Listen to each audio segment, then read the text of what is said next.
Hi, welcome to Detox from Decathlon. I'm Mohan Subramaniam from Bangalore Randomizer. I've been cycling for the last 10 years. Started my cycling in 2010 as a normal office commute and weekend rides. Started off my brevet in 2013, and I've been riding regular long distance endurance rides. I've ridden in most parts of in India and traveled across different countries to do long distance endurance rides. I've been part of the Bangalore Randomizer from 2015, and from 2018 I've been a full-time club representative looking into in terms of organizing and conducting brevets. So I have a super randomer which I compete. A super randomer is one who competes 200, 300, 400, 600 kilometers in a year, in a calendar year, and have been competing at least one ride over there in every year. Again, randomering is nothing but a long distance endurance cycling event, and it's a non-competitive one where a rider needs to complete a fixed trial, a fixed distance in a particular time limit that is there. Along the route there will be checkpoints to ensure the rider pass through those particular checkpoints, and the basic distance starts with a 200 kilometers which needs to be completed in 13.5 hours. Then we have the 300 kilometers which needs to be completed in 20 hours, 400 kilometers in 27 hours, 600 kilometers in 40 hours. Then we have the 1000 kilometers which needs to be completed in 75 hours. Then we have something called the Grand Randomiering, which is the 1000 kilometers and above, which needs to be completed in 90 hours.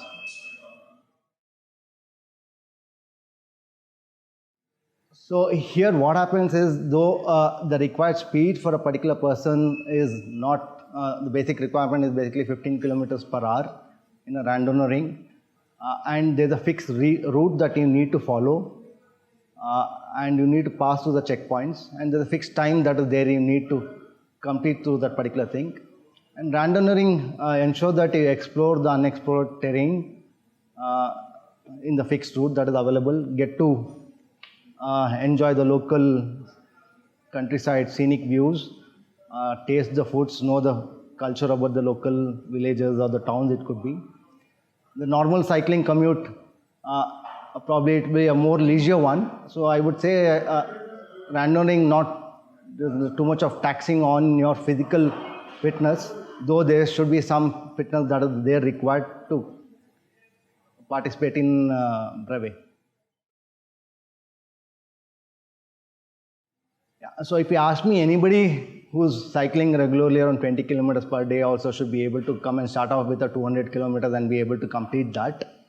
Once somebody completes the 200 kilometers, gradually he has the tendency and the urge to go back and try a 300 kilometers, then graduate to 400 and 600 kilometers. For beginners, I would say if somebody starting with 200 kilometers, do a regular ride, do a century ride over a weekend. And as I initially mentioned, the requirement is only 15 kilometers per hour, which includes the break times along the route. It could be your food and hydration, the bio breaks, your rest, the navigation, or the sleep on the route. So having said that is possible for anybody who will be cycling regularly on 20 or 25 kilometers or doing 50 kilometers per day. For doing a first 200 kilometers, doing a 20, 25 or 50 kilometers per day, and on a weekend doing 100, 150 should give you the confidence to go and attempt that. And I think a common man, anybody should be able to do that starting from age of 18 to whatever age, around 70 or 75 plus. We have randomers from age group of 18 to the oldest standard of 70 plus years in India as of now. Internationally, we have people who are more than 80 plus and 85 also, where you see in international even people come and do longer distance of 1,200 kilometers and more.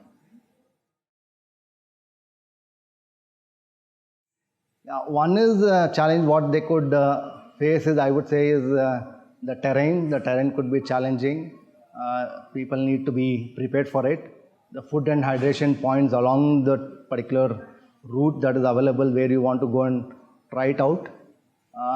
Third, what I would say is the weather condition on that particular day plays an important role because that can make and break a particular rider's fitness. It could be either the wind, or the heat, or the rain, or it could be even the extreme cold conditions riding in the night.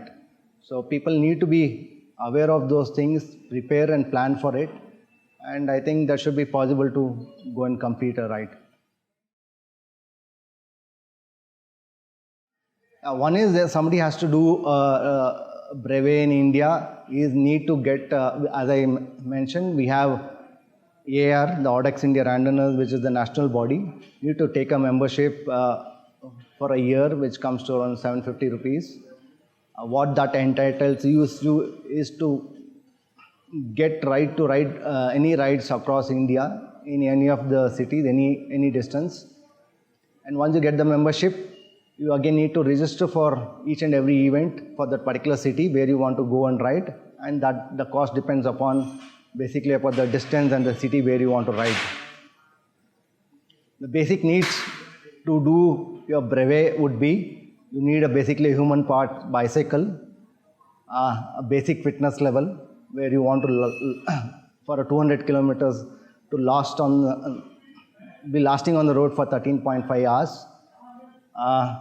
Basic light, front light and a headlight, a reflective vest and a helmet, and hydration, basic hydration with you, basically water and some snacks.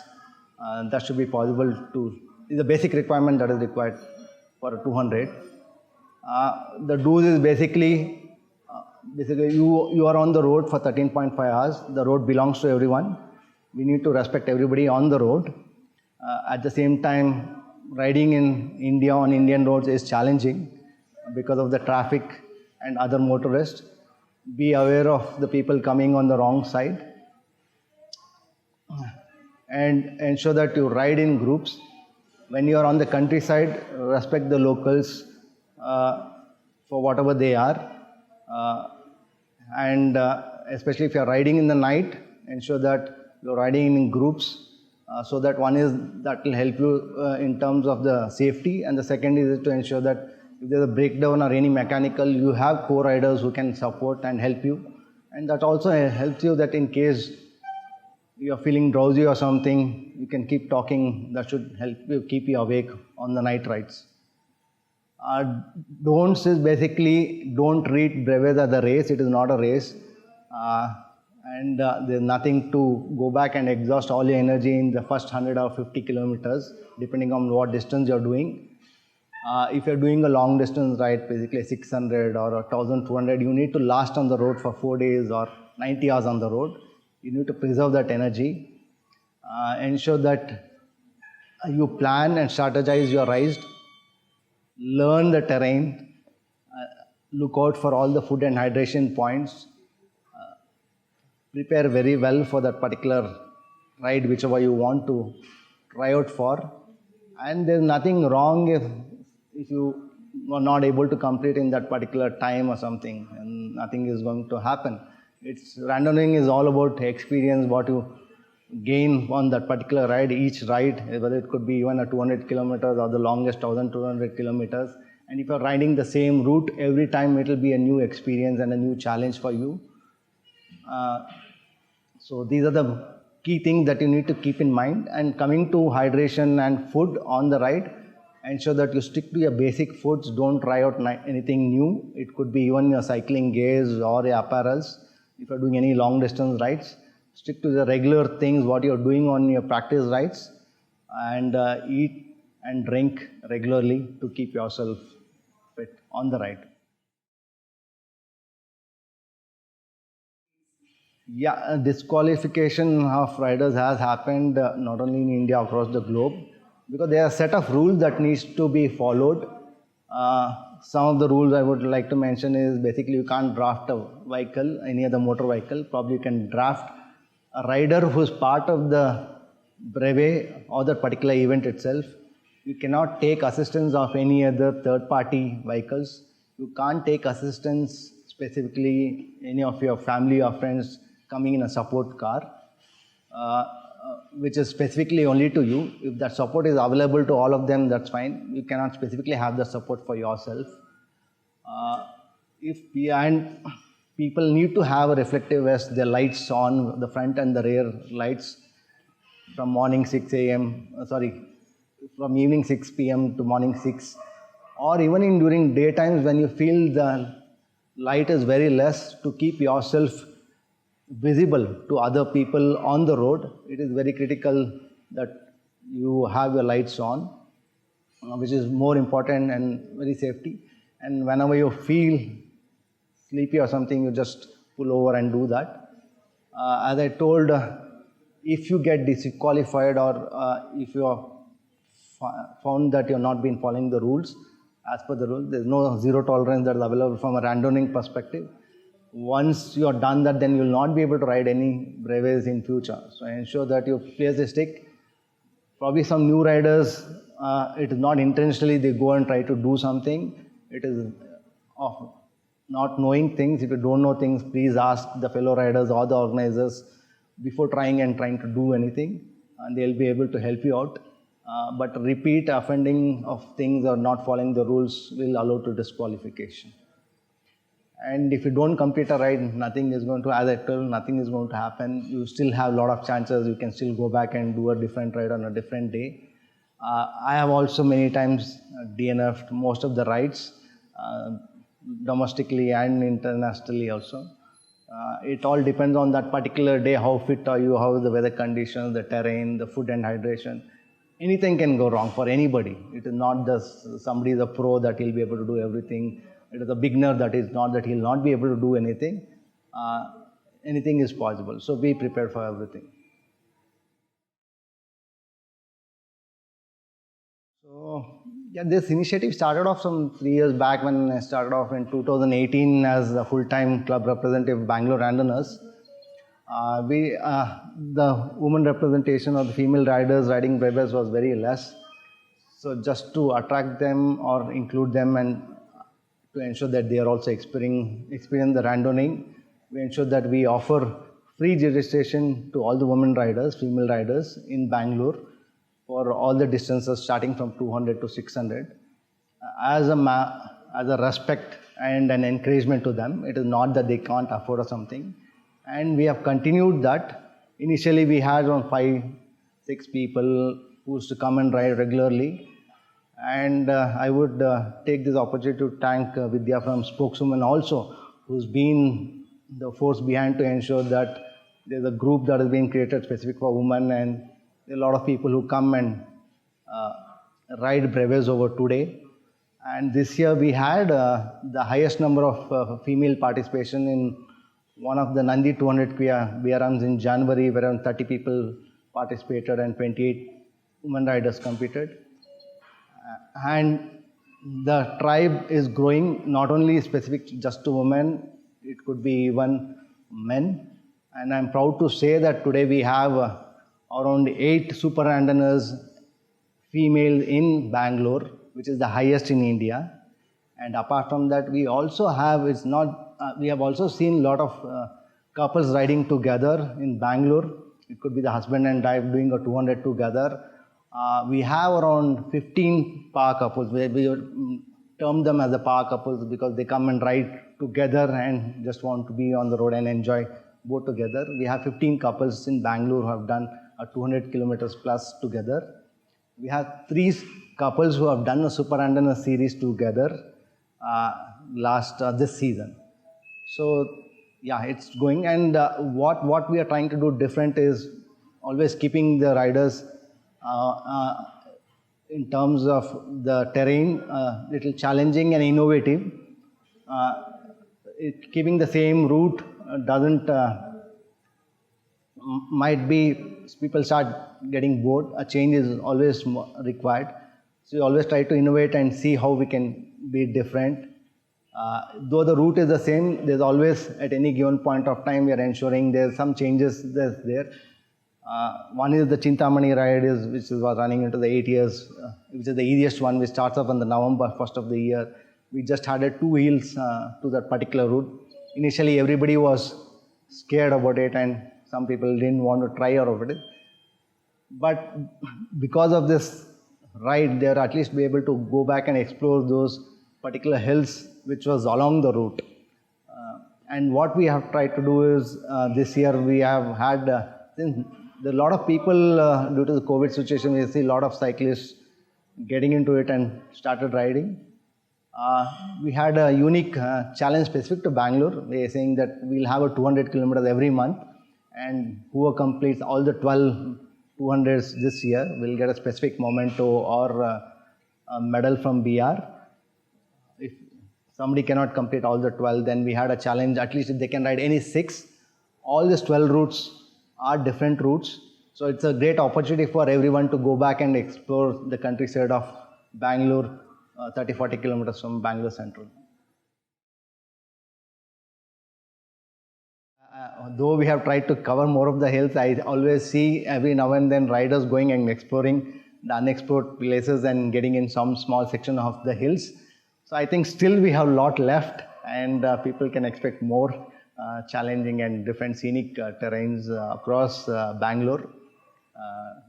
There's still a lot to be explored, if you ask me.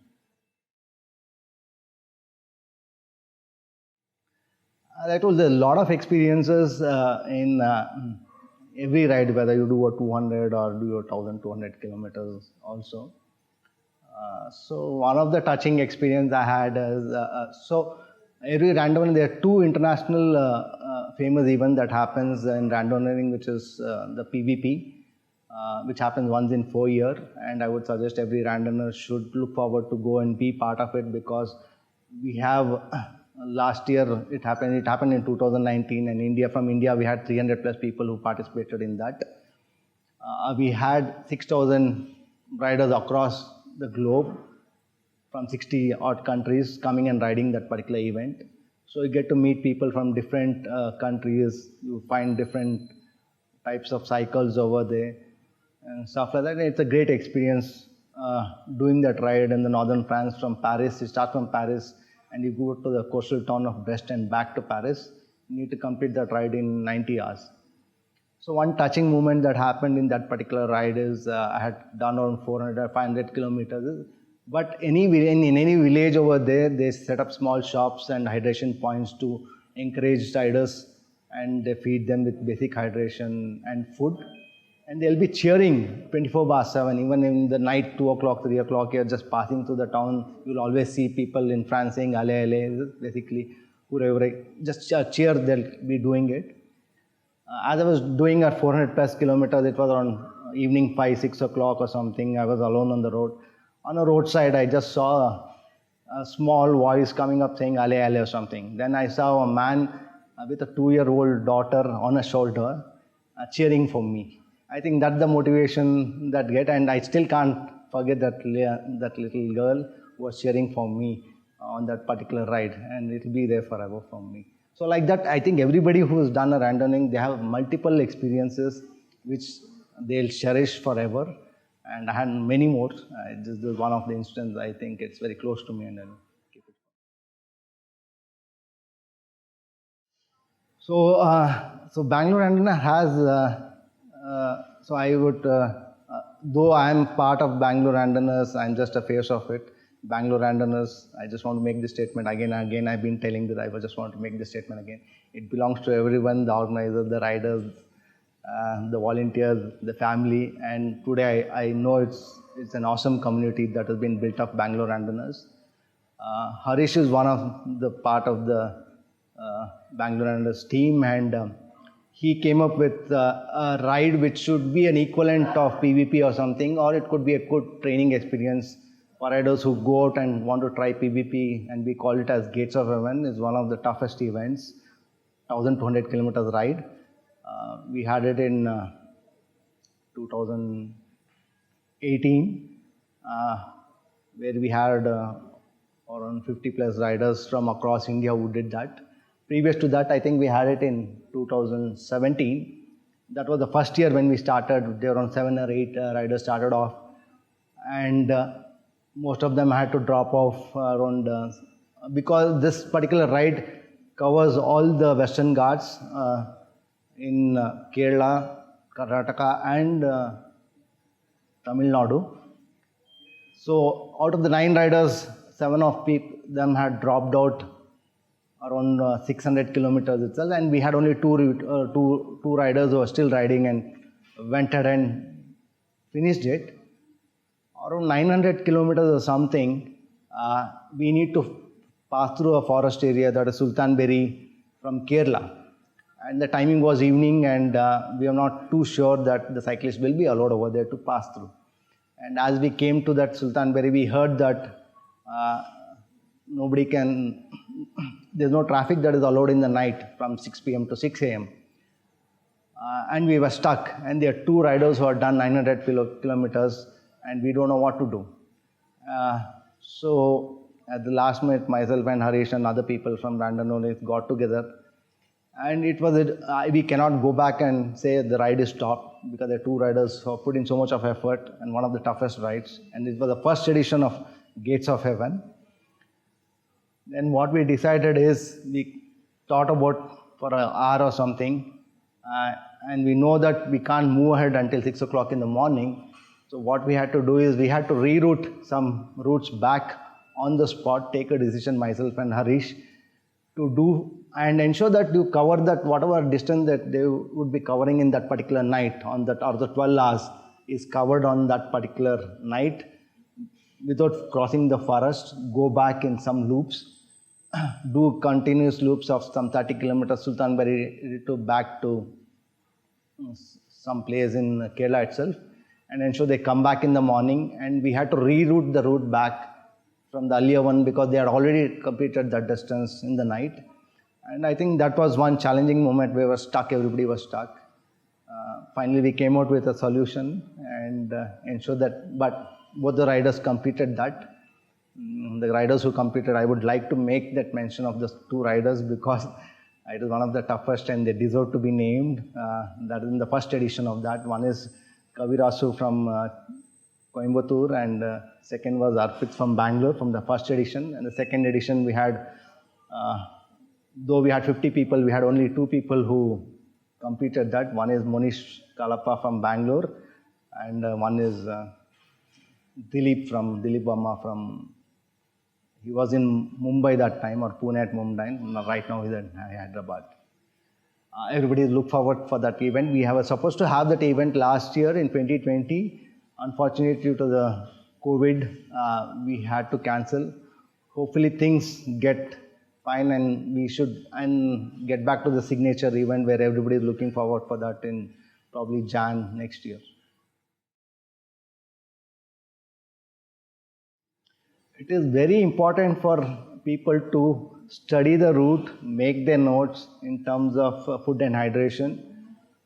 Today it is not a challenge in India, because earlier going on a highway itself used to hardly get any food and hydration points. Today there are multiple options that is available. Assuming you're cutting through a countryside roads, Bangalore Brewer doesn't have anything on the highways. They go straight on the highway and compete. Most of our routes are in loops, so that you get to cover most of the scenic routes in one ride and explore the countryside, which cuts across to the villages and small towns and stuff like that. At those places, we may not be able to get all the food and hydration what you get on a general highway. You need to keep tab where you get what, and ensure that you finish off your food and hydration at those particular points.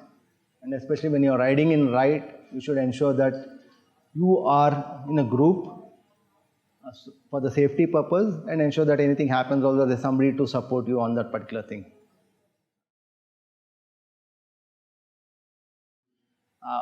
Every time I organize a ride, I wish everybody comes back safely back. Safety is the prime importance, because you have your family, your friends always back when you're looking forward to you, because you're on the road in remote places, doing hundreds of kilometers for sometimes days together. So your safety is more important, and I would always pray that for me, it's not the number of people who complete or not complete. Everybody is coming back safe.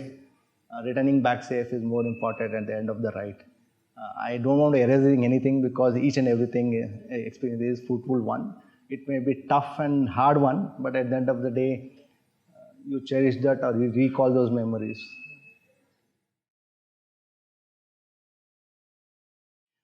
I think this question has been repeatedly asked. You need to make time for everything. It's not that people don't have time. If you're asking me about time, then probably you need to think about celebrities or even the politicians who are so busy. How do they manage time, and they're on the social media, tweeting, posting things and all. So I'm not as busy as them. Uh, you need to make time, and I think it's possible. It all depends upon each individual, how you want to slice your times and give time for everything and do what you like. So it is not that, because I have been getting, when I go for rides, it could be international or domestic also. I've been getting this, it could be in form of food and hydration or any support, make support or a motivational support, whatever it could be. And that is what I'm giving it back and ensure that everybody else experiences that. And I see that there's a lot of the Bangalore Runners community itself is now who are the riders who have already been into the system for 3-4 years. They encourage the new riders and motivate them to compete and experience that. So the cycle continues.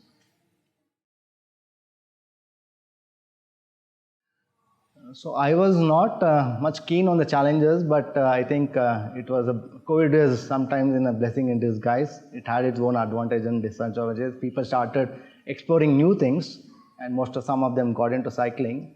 And since the rides were not happening, and there was a complete lockdown and stuff like that, the only option for people used to, since the gyms were closed, there's no play area, everything, all recreation, everything was stopped, or the no entertainment except for the OTT that was running on your home, where you could sit on your couch and watch it, which I also did a lot of things during the lockdown.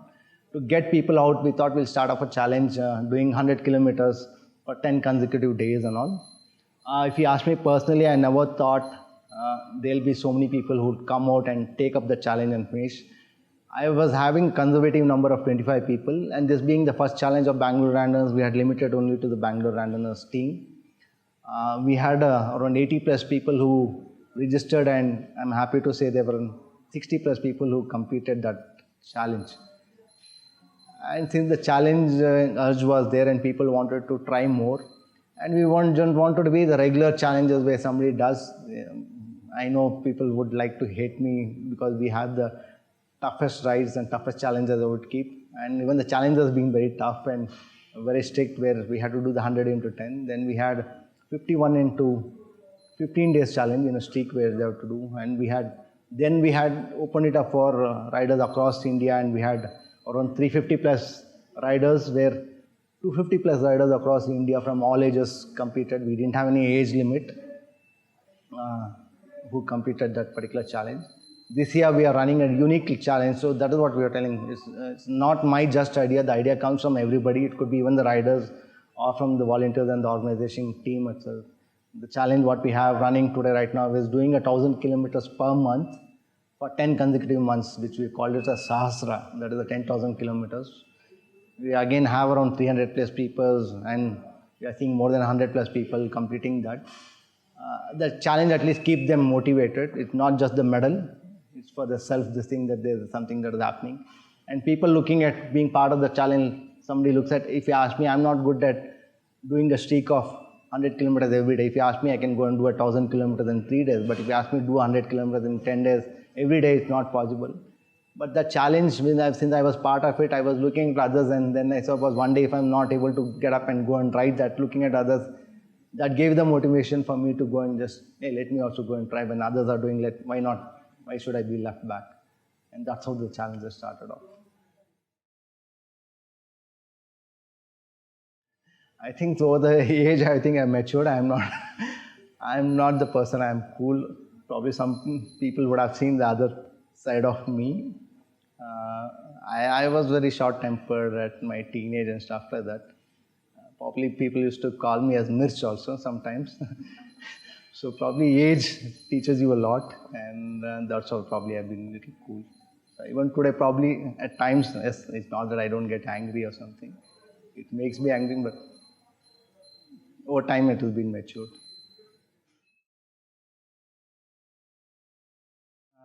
I think most of them are riding Bangalore Railways now for the food itself, I guess, at least for the 200 kilometers.